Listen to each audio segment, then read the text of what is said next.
General impressions about your group going. About my group, I think they're competing well, which is really good. It makes you better, when guys trying to fight for playing time on the field, and you have others that's fighting for it as well. So it makes you better. So I thought the whole fall camp, the guys competed really well. How much progress have you seen from Hayden as a blocker from the start of last season to now? Oh, it's a tremendous improvement. He never really had to do it before, so it was just it was a baby step process, and he's gotten better and better and better. And from a technical standpoint, for sure, he's gotten better. He's always been a strong guy. He's strong enough to manage people, and athletic enough to adjust. But from a technical standpoint, he's improved drastically. He was sort of the kind of guy that you looked and you said he has the ability to do that kind of thing, but you just had to work on the finer points. Yeah. I mean, the key is guys like that. Any guy playing tight end, take a care of Pollard, a guy like that. You want to see if they're not afraid to stick their face in a fan. And so if they're not afraid to do it, then now from that point on, you just want to try to teach them some technical stuff. With Keel, was that also a little bit of a transition considering? Oh, heck yeah, there's no question. There's no question. When we moved him to that position initially, it was about being a slot H-back, and then after the first day of practice, he was in three-point stance coming out the ball. And he realized it's a little bit different than that. So, yeah, it's a process, but they've all improved. Keel told us a couple minutes ago, he said he still feels like a wide receiver at heart, but he's really taken on to this tight end role. Have you seen a lot of progression from him? Yeah, I mean, his body has changed. I think he came in, one of the main reasons we moved him, one, we needed some depth there, and two, I think he came in a little bit overweight, out of shape, and so right now, he's a trim 235-ish, and maybe 240, and he can move a whole lot better. That's why he still feels like a receiver, because he can move pretty well. How versatile do you think this tight end group is? Say it again. How versatile do you think they are with Hayden, Casey? I think we're very versatile. I think we're capable of being all over the field. How happy are you that Hayden Hurst couldn't figure out how to throw strikes?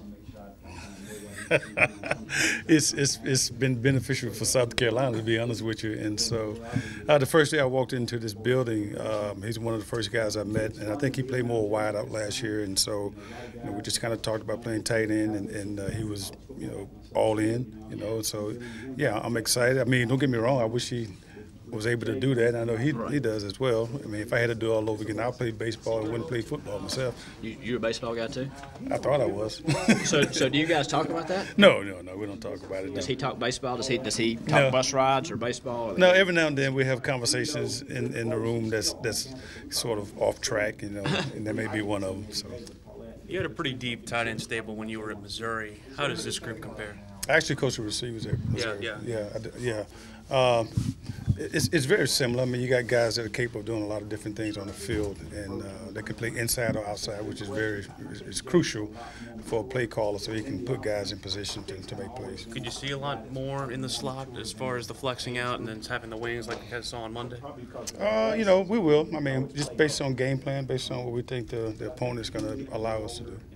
Pat, at least during the open practice, there were 2 or 3 tight ends going out there among the starting 11 on offense. Just how much of a benefit is it to have all those guys that can play multiple positions? We kind of mentioned earlier, if you got guys that can compete, and that's a good thing. When you have several guys that can compete to play on the field, it's beneficial for our team as well as for the group, I think. Do you have a set number of guys that you want to take to every road game Not at this moment. Not at this moment. I think, honestly, in my opinion, we're still competing. We're still competing.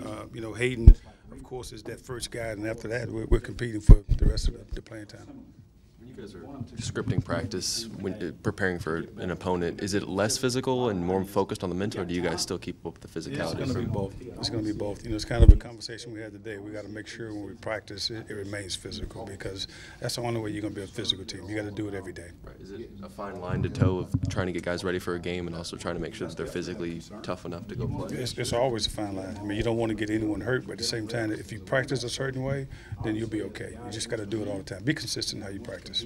Points as we can. Coach, who gets the music in practice? I don't. You don't? No. Is it the coaching staff? I have zero idea. Zero. Thank you, Coach.